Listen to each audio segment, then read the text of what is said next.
il est important de mener une politique de transport public extrêmement active, une politique de transport public interurbaine extrêmement active, et que, d'une part, parce qu'effectivement, ça améliore, ça diminue la congestion, ça a des bons effets en termes de pollution, mais ça a également des bons effets en termes de prix du logement. Alors, le premier message que je voudrais délivrer, c'est que si sur le marché du travail, le dessin du président de la République est, je dirais, extrêmement clair, extrêmement ferme, sur le marché du logement, je pense qu'on peut trouver la démarche plus hésitante. Et donc, il y a encore beaucoup à faire pour faire en sorte que le marché du logement ne soit pas un obstacle à une reprise économique durable et à ce que l'envol des prix ne mange pas une partie de la croissance. Alors, le deuxième message que je voudrais délivrer, c'est que en France, vous savez que la situation du marché du logement est extrêmement disparate entre ce qu'on appelle des zones tendues et des zones plutôt détendues. Il y a beaucoup de zones détendues maintenant en France. Il y a un stock de logements, disons, inoccupés, qui sont déclarés vacants, qui est très important. Ça fait 8% du stock de logements. Alors bien sûr, il y a du logement, on peut dire qu'il y a une partie du stock qui est inoccupée due à une sorte d'inoccupation frictionnelle, comme sur le marché du travail. Mais néanmoins, c'est un record. Il y a quand même 8% des logements qui sont inoccupés. La Grande-Bretagne, ça varie, suivant le cycle économique, entre 2 et 3%. Donc il faudrait quand même peut-être s'interroger. Il y a eu un rapport de l'inspection des finances à ce sujet et d'autres grandes inspections. Moi, je plaide pour penser que ce taux de 8% est endogène, je dirais, à la réglementation, à notre politique fiscale, et que si on modifiait cette réglementation, si on modifiait cette politique fiscale, eh bien, on verrait sans doute une réduction de ce taux de logements inoccupés. Alors, le message concernant le fait qu'il y a des zones détendues et des zones tendues fait que, je dirais, l'objectif principal de la politique économique, un des objectifs principaux de la politique économique, doit essayer de faire en sorte que dans les zones tendues, la région parisienne en tête, eh bien, il y ait des actions spécifiques qui soient menées pour, je dirais, faire en sorte qu'il y ait suffisamment d'offres foncières et suffisamment de construction pour, je dirais, contrebalancer l'augmentation de la demande de logement. Et cette demande de logement risque d'augmenter à due proportion de l'accroissement de l'attractivité de la France. Le président de la République se démène beaucoup pour rendre la France attractive, mais quand on regarde les emplois et la localisation des emplois qui vont, je dirais, augmenter le stock d'emplois dans les différentes régions françaises, on se rend compte que c'est d'abord principalement sur la région parisienne, avec une partie des banquiers qui travaillaient à Londres, avec les nouvelles technologies, avec France Tech, etc. Donc il va y avoir, si ce mouvement enclenche une dynamique d'attractivité, une augmentation de la demande de logement à Paris même et dans la région parisienne. Alors, comment procéder pour que ça qu'il n'y ait pas en résultante une augmentation des prix? Donc je reviens à mon idée initiale, qui est de dire que la politique de transport public peut permettre de contenir l'augmentation des prix.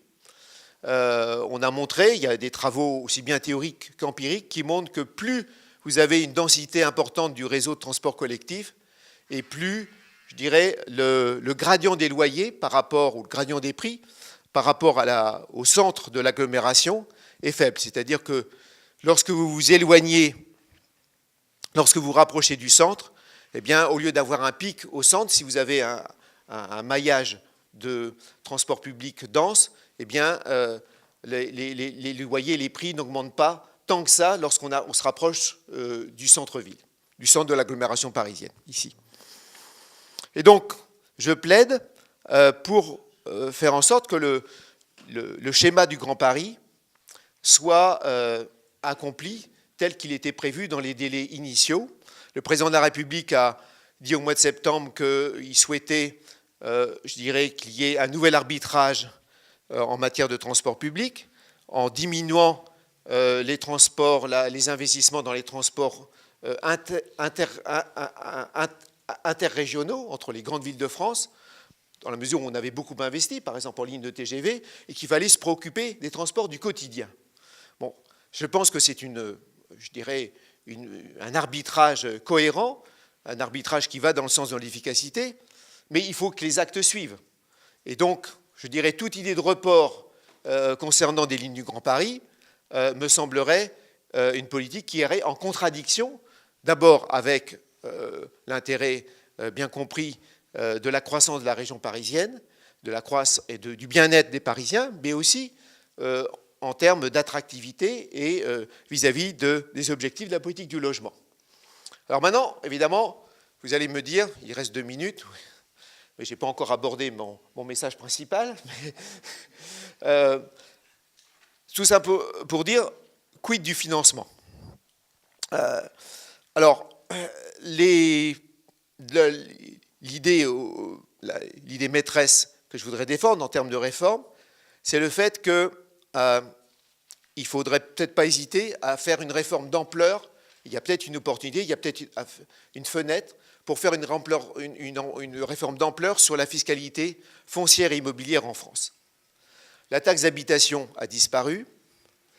Elle a disparu parce que, bon, peut-être qu'elle était déjà mal née, mais en plus de ça, les bases n'ont pas été réévaluées, vous savez, depuis 1970. Mais c'est la même chose pour la taxe foncière. Et donc, la taxe foncière est en danger, alors que dans son principe, la taxation de la terre, eh bien, c'est plutôt une bonne taxe. On le sait tous, les économistes, depuis David Ricardo. David Ricardo voulait taxer les propriétaires terriens. Maintenant, les propriétaires terriens, la valeur de la terre agricole ne représente plus grand-chose. Par contre, la terre urbaine, la terre aménagée, représente une valeur considérable. Un autre intérêt, c'est de relier ça au discours sur le ruissellement de la mondialisation. Parce qu'il faut bien se rendre compte que, quelque part, la terre est un réceptacle des fruits de la croissance. Quand un entrepreneur, quand des start-up, je dirais, prennent des risques, investissent et fournissent beaucoup d'efforts, quand les start-upers fournissent beaucoup d'efforts, ils sont récompensés de leurs efforts à travers des revenus, à travers des emplois. Eh bien, qu'est-ce qui se passe? Ça augmente la demande dans l'économie, mais ça augmente aussi la demande de terre. Et donc, une partie, finalement, des fruits de cette croissance va être, je dirais, récupérée, va être captée par ceux qui possèdent le foncier et l'immobilier dans une zone donnée, alors même qu'ils n'y ont pas profité. Ils sont, je dirais, des capteurs passifs de l'accroissement de richesse. Et donc, non seulement pour des vieilles raisons, je dirais, ricardiennes, il est bon de taxer la terre et l'immobilier, il est bon de taxer la rente, mais pour des nouvelles raisons tenant au fait qu'il faut quand même penser à savoir comment est-ce qu'on organise le circuit de distribution entre ceux qui profitent de la mondialisation, ceux qui voient des opportunités, qui ont des opportunités grâce à la mondialisation, et ceux qui en ont beaucoup moins. Je parle de la classe moyenne et des gens qui ont, je dirais, un revenu, en général, en dessous du revenu médian. Et donc, cette utilisation de cette taxation de la terre pour faire de la redistribution, c'est une idée, à mon avis, intéressante. On a beaucoup parlé, dans tous les livres d'économie, énoncent le fait que, sans doute, les échanges, dans un nombre de cas importants, augmentent d'une manière agrégée le bien-être. Maintenant, le problème, c'est de savoir comment est-ce qu'on fait en sorte que tout le monde soit gagnant. Eh bien, la taxation de la terre et sa redistribution est un moyen, justement, de redistribuer les fruits de la croissance et, en l'occurrence, ici, les fruits de la mondialisation. Donc, ce que je propose, c'est que on laisse tomber la vieille taxe foncière et on passe à une taxe foncière et immobilière progressive, donc avec un taux qui soit croissant avec le montant du patrimoine, et qui soit assis sur la valeur vénale des biens. Aujourd'hui, la taxe foncière est assise sur un calcul administratif du loyer que pourrait procurer le bien immobilier. Je propose qu'on passe sur la valeur vénale, tout simplement parce que la valeur vénale, c'est une information que produit le marché.